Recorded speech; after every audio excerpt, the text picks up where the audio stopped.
Oi, gente, meu nome é Carolina e eu vou falar um pouco sobre a influência dos diferentes genes no fenótipo da pelagem dos gatos, que é um assunto muito interessante, na minha opinião. Bom, existem vários genes que codificam as cores na pelagem dos gatos, mas, basicamente, eles podem ter três cores primárias diferentes: o branco, o preto e o laranja. A cor branca é codificada por três genes, todos localizados em cromossomos autossomos. Já o preto e o laranja são codificados por apenas um gene cada um e estão ambos localizados no cromossomo sexual X. Logo mais a gente vai entender por que isso é importante. Todas as outras cores, como cinza, chocolate, creme e assim por diante, são fruto de diluições desses genes por outros genes responsáveis por transportar e depositar o pigmento no pelo. Então, falando um pouco de como funciona cada um desses genes, o gene S, por exemplo, é responsável pelas manchas brancas nos gatos. Gatos com esse gene são chamados de frajola. Ocorre um fenômeno chamado piebalismo, que nada mais é do que o espalhamento desigual dos melanócitos. É por causa desse gene que alguns gatos têm meinhas ou botinhas. Só que, na verdade, ocorrem vários padrões diferentes. Se esse gene for recessivo, ele não se manifesta. E o gato vai ter cor sólida, dependendo dos outros genes presentes. Porém, se ele for dominante, pode gerar um gato de meias, de terno, de manto, um gato arlequim ou um gato van. Depende do grau da dominância do gene. O espalhamento dos melanócitos ocorre no desenvolvimento embrionário, e ele começa no dorso em direção às patas. Por isso, a parte de baixo do gato é a última a desenvolver os melanócitos, muitas vezes ficando branca ou com meinhas, caso os pezinhos sejam a única parte sem desenvolvimento dessas células. Agora, o gene W codifica a cor branca sólida, diferentemente do gene S. Se esse for dominante, ele inibe o aparecimento de qualquer outra cor, já que ele produz pouquíssimos melanócitos. Já se ele for recessivo, ele permite o surgimento de alguns traços de outras cores. E nesse caso, como é que a gente vai diferenciar o gene W recessivo ou um gato frajola? Os gatos frajolas, eles têm olhos verdes ou amarelos, enquanto os gatos com gene W possuem olhos laranjas. O gene C é um pouco diferente dos anteriores, já que é o gene dos gatos albinos. Ele causa a inibição da produção da tirocinase, que é precursora da melanina.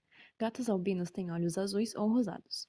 Porém, existe uma mutação em alguns gatos com esse gene, onde a tirocinase continua sendo produzida. Porém, ela só é convertida em melanina em temperaturas mais baixas, como nas extremidades do corpo do animal, que é o caso dos gatos siameses. Agora falando um pouco dos genes associados ao cromossomo X. O gene B é responsável pela cor preta e suas variações, de acordo com seus alelos, podendo ser preto sólido, chocolate e canela. Esse gene controla a produção de melanina. Já o gene O controla a produção da feomelanina, que é responsável pela coloração vermelha e laranja nos pelos. Esse gene é epistático ao gene não agout, que nós vamos falar no próximo slide. Isso significa que todos os gatos laranjas são listrados. Outros genes interessantes de comentar são o AGOT, que é responsável pelas listras na pelagem dos gatos, e o gene T, que caso o gene AGOT esteja ativo, define o padrão das listras, podendo até criar pintas ao invés de listras, como é o caso do gato de Bengala.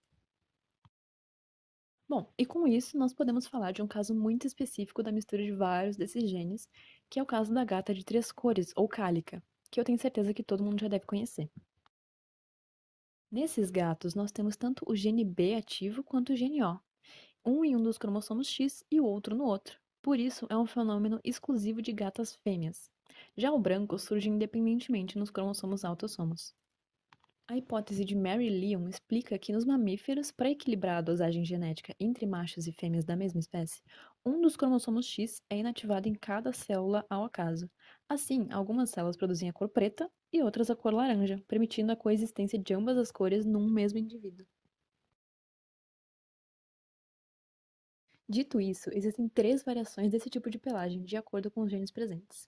A gata tortoise shell, que possui predominantemente as cores preto e laranja e pouco branco, por conta do gene W pouco ativo. A gata espanhola, que possui parte de baixo do corpo branca, por conta do gene S ativo, como a gente já viu. E por fim, a mais linda, na minha opinião, que é o caso da minha gata, a modelo dessa foto, que é a gata tigrada, que além de ter o gene S ativo, como a gata espanhola, ainda possui o gene AGOT, tendo parte do corpo listrada. Mas será que só gatas fêmeas podem ser cálicas? Existem raros casos em que gatos machos também podem ter três cores, caso eles sofram de uma aneuploidia no cromossomo sexual X, sendo XXY. Ou ainda gatos que sejam mosaicos ou quimeras também podem ser tricolores. Lembrando que os indivíduos trissômicos são estéreis. Bom, era isso que eu tinha para trazer para vocês hoje. Eu espero que você tenha gostado, entendendo um pouco dessa genética fascinante. E para quem quiser seguir a modelo da última foto e os irmãos dela, o Instagram dela tá aí na tela. Muito obrigada!